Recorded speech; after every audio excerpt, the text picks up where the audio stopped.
My fiancé said, "I'm not taking your last name. It's 2025. Get over it."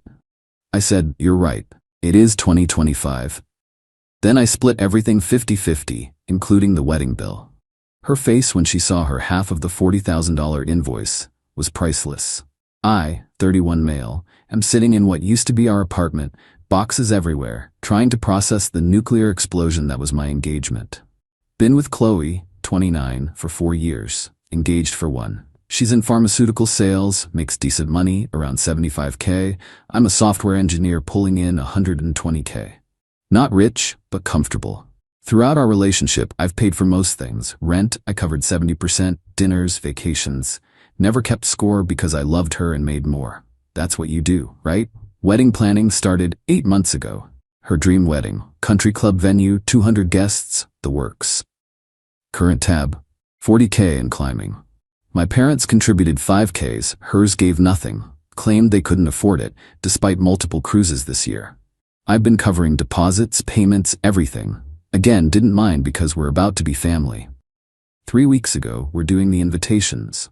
She'd been weird about them for days. Finally see why. She'd ordered them with just her name. Not future Mr. and Mrs. my last name or even both names. Just her. "Babe, there's a typo on these," I said. "No typo," she responded, not even looking up from her laptop. "I'm keeping my name." Now I'm not some caveman. I get it, but a heads up would have been nice. "Oh, okay, we should probably discuss this?" She actually rolled her eyes. "There's nothing to discuss. It's 2025, Ryan. Women don't need to take men's names anymore. It's archaic." "I'm not property. I didn't say you were, just thought we'd talk about it. Some couples hyphenate or—" "I'm not changing my name in any way. End of discussion. If you can't handle that, maybe we shouldn't get married." The way she said it, so dismissive, like my opinion was irrelevant. "You're right," I said. "It is 2025. She smiled, thinking she'd won. "Exactly. Glad you understand." "Totally. Let's be completely modern about everything. Equal partners. That's all I'm asking for." That night, I created a spreadsheet, listed every wedding expense, split it 50-50. Her half, $20,000 so far. Also drafted a new budget for after the wedding. Rent, 50-50. Utilities, 50-50. Groceries, 50-50. Date nights, alternating who pays. Honeymoon, 50-50. Even calculated the tax implications of filing separately versus jointly. The next morning, I presented it to her over breakfast. "What's this?" she asked. "Our modern equality plan. Since we're both keeping our names and being independent, I figured we should split everything equally. It's 2025 after all." Her face went through about 6 different emotions. "You're joking." "Why would I joke? You were right. Traditional marriage roles are outdated, so let's be truly equal partners." "But you make more than me. And we're independent individuals. Your salary is your business, mine is mine." She stared at the wedding breakdown. "I can't afford $20,000. Then we scale back the wedding to what we can both afford equally. Maybe a small ceremony, 50 guests max. But I've already told everyone. The deposits are non-refundable." "That's unfortunate, but equality means equal responsibility, right?" She stood up, shaking. "This is manipulation. You're punishing me for keeping my name." "No, I'm applying your logic consistently. You want modern independence? Here it is." "This isn't what I meant." "Then what did you mean?" "I meant, you're supposed to want to take care of me." There it was. "While you maintain complete independence." She grabbed her purse and left. That was 3 weeks ago. Update 1. The entitlement escalation has been spectacular. First, Chloe went to her parents. They called me immediately, her dad lecturing me about being a real man and taking care of his little girl. Same guy who hasn't contributed a penny to the wedding, but had opinions about the open bar being top shelf only. "Sir, your daughter wants a modern marriage. I'm giving her exactly that." "You know that's not what she meant." "Then perhaps you should have raised her to say what she means." He hung up on me. Next came her friends. Her maid of honor, Desiree, sent me a novel-length text about how I'm financially abusing Chloe by expecting her to pay her share. The same Desiree who constantly posts about being an independent boss babe and not needing a man for anything.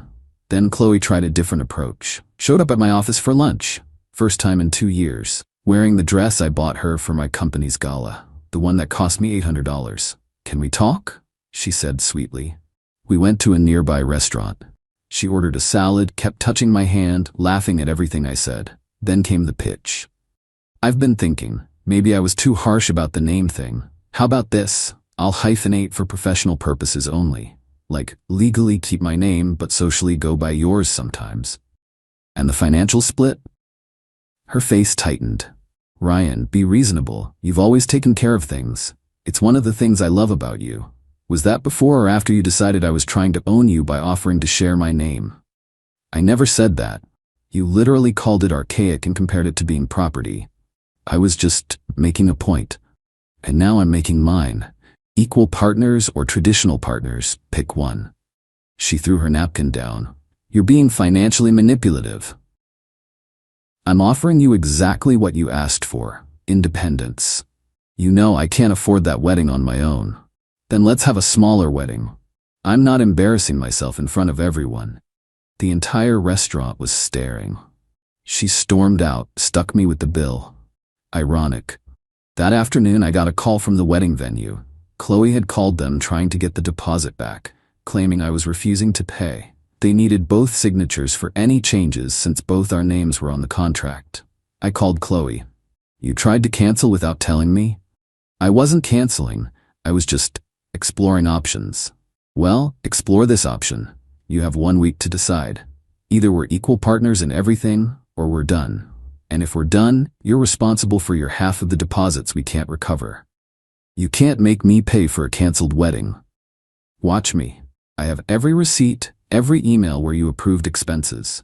My lawyer says it's a slam dunk small claims case. She hung up. Her mom called an hour later, crying. How can you do this to her? She loves you. She loves what I provide. There's a difference. She just wants to keep her identity. And I want a partner, not a dependent who cherry picks when to be independent. The week deadline is tomorrow. Radio silence for 3 days, then this morning got a text. Fine, let's talk terms. Meeting her tonight. This should be interesting. Update 2, the negotiation was a disaster. She brought Desiree as emotional support.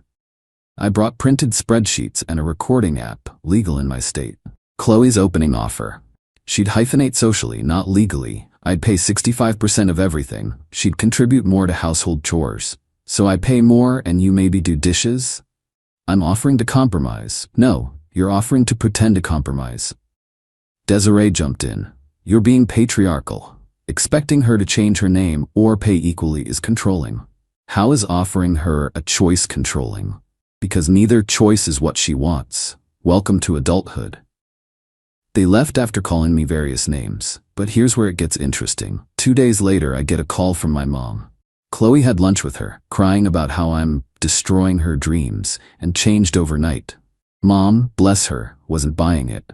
Ryan, she spent 30 minutes telling me how keeping her name was about feminism, then 40 minutes complaining you won't pay for the wedding. Does she hear herself? But Chloe's masterstroke came Wednesday. She group texted our entire wedding party saying we were postponing due to relationship counseling and that she'd explain everything at the bachelorette party she still planned to have. I replied to clarify, we're postponing because Chloe wants me to pay for everything while maintaining complete independence. Anyone who wants the details can ask me directly. My phone exploded. Half the groomsmen thought it was hilarious. The bridesmaids were split. But the best response came from Chloe's cousin, Adelaide. Wait, she's not taking your name but expects you to pay for the whole wedding? Girl, that's not feminism, that's fraud. Chloe called me screaming about airing our business. You started the group text, I just provided accuracy. Then Thursday happened. I came home to find she'd moved half her stuff out, but left all the expensive things I'd bought her, the engagement ring, the jewelry, the designer bags, all still there. But she took the TV that I paid for and my PlayStation. I texted her, you forgot your ring and jewelry. Those are gifts, they're mine. So is the TV. That's different. It's communal property. We're not married. There's no communal property. Return the TV and PlayStation or I file a police report. You wouldn't. I sent her a photo of me at the police station. TV was back within 2 hours. But yesterday was the crown jewel. She'd been telling people I was abusive and controlling. One of her coworkers, Martina, reached out to me. Turns out Chloe had been bragging for months about how she was going to have it all. Keep her name, her independence, and have a provider husband who'd take care of everything. Martina sent me screenshots. Direct quotes. "Ryan's so traditional, he'll pay for everything anyway. I'll keep my name to maintain my independence, but still get the wedding of my dreams. Best of both worlds, his money, my freedom."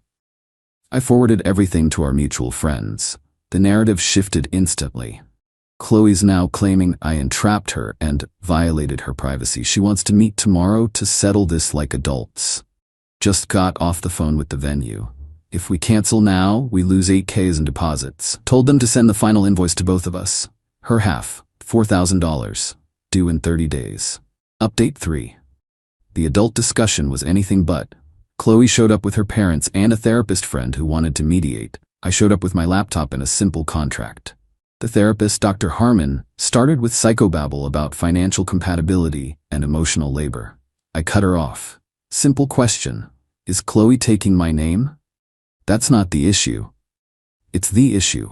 She wants independence when it benefits her, tradition when it costs her. Pick a lane. Chloe's dad tried the tough guy act. A real man doesn't nitpick about money. A real woman doesn't expect a free ride while claiming independence. Her mom wailed about destroying their daughter's happiness. I pulled up Chloe's Instagram, posts about independent women, boss babe life, and not needing a man. Your daughter destroyed her own happiness with hypocrisy. Then Chloe played what she thought was her ace. If you loved me, money wouldn't matter. If you loved me, you'd either take my name or pay your share. Love isn't a one-way ATM. Dr. Harmon suggested we explore our love languages.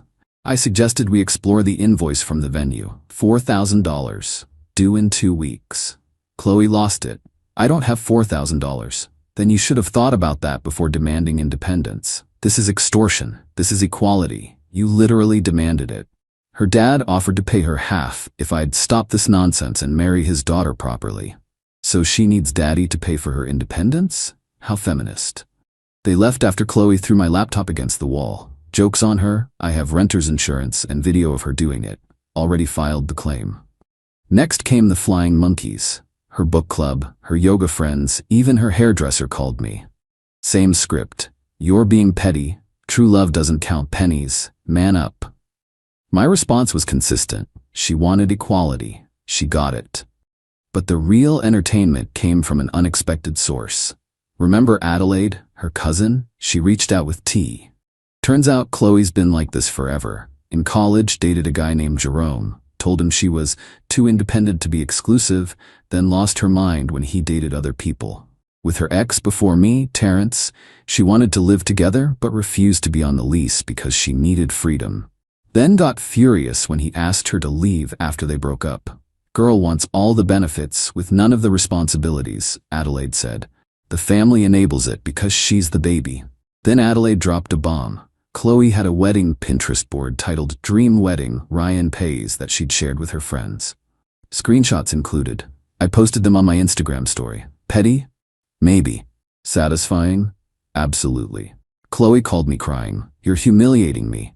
You humiliated yourself. I'm just providing transparency. Take it down. Take my name. Click. Venue sent the final notice yesterday. Payment due in 72 hours or they pursue legal action. Forwarded it to Chloe with a note. Your half is your responsibility.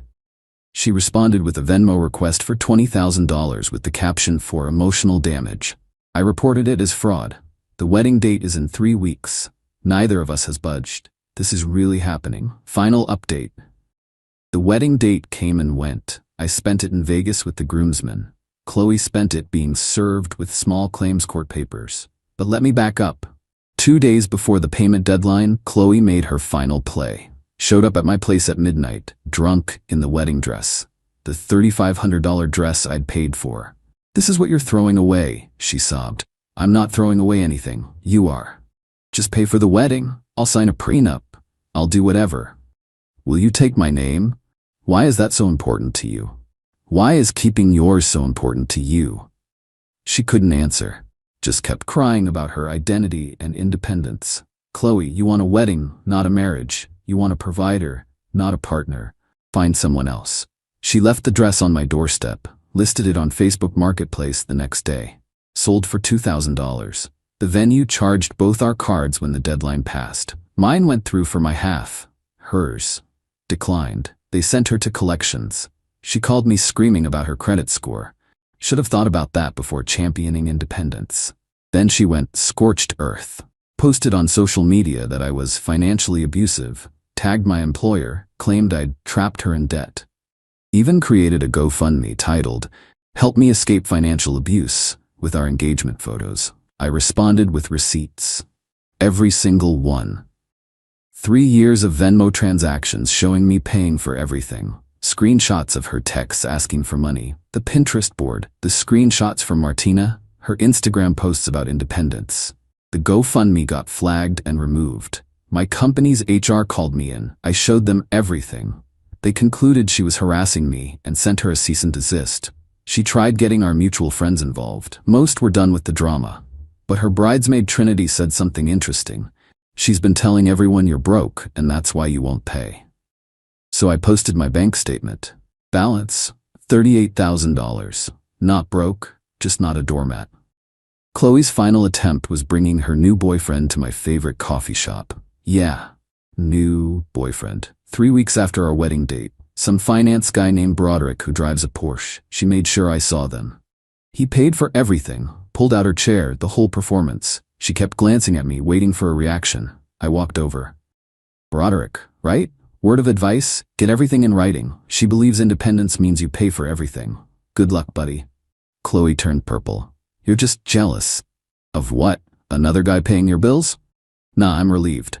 Broderick looked confused. I showed him the wedding invoice on my phone. His half. Her half. She couldn't cover her part. Hope you got deeper pockets than me. Left them to sort that out. Last week, small claims court. Chloe showed up with Dr. Harmon as a character witness. I showed up with documentation. Judge was a no-nonsense older woman. Listened to Chloe talk about emotional manipulation and financial abuse for 10 minutes. Then looked at my evidence. Ma'am, you agreed to these wedding expenses?